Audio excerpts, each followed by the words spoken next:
Now, here we're going to show you a videotape of the collapse itself. Describe that. Now we go to videotape, the collapse of this building.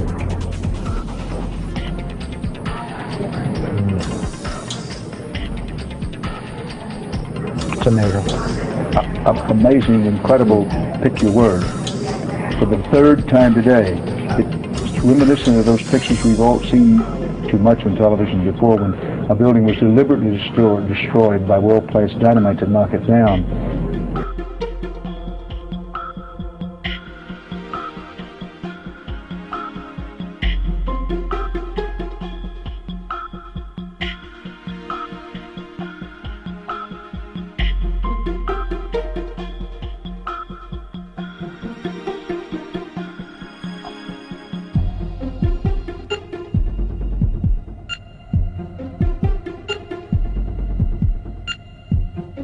To me, I knew that was an explosion. There was no doubt in my mind. September the 11th was clearly a most fortunate day for Larry Silverstein.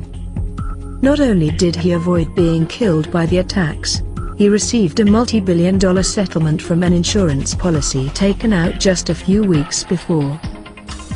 This policy was set up specifically to insure the buildings against destruction via a terrorist attack. This was particularly fortunate, considering the fact that Silverstein was having difficulty in finding new tenants to occupy the buildings at the Trade Center.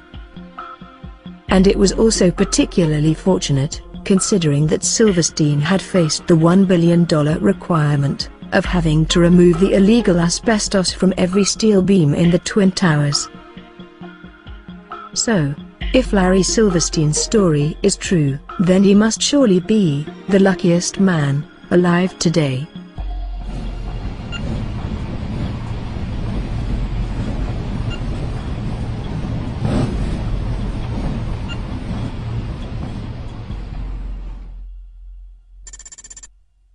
Larry Silverstein. Last time we talked, sir, I asked you if you could address some of the 9/11 conspiracy theories that you were accused of. Sadly, your response has actually invited more of them. I mean, for the record, everybody knows your infamous comments on PBS where you said pull Building 7 on 5/25 on the day of 9/11. Your official response was that it was the firefighters. My question is, it was pretty clear that you meant the building, and if it was the firefighters, they already are outside the building by 12 because the water lines were broken. Ask the question. And the fire chief that you said you spoke to, Fire Chief Negro, denies talking to you on that day of 9/11. Can you answer those questions and address the theories against you?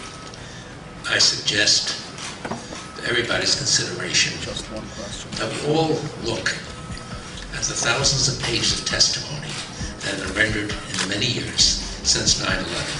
And let's use today's session for some of this. Are you aware of testimony of bombs in the building before the building collapsed, sir?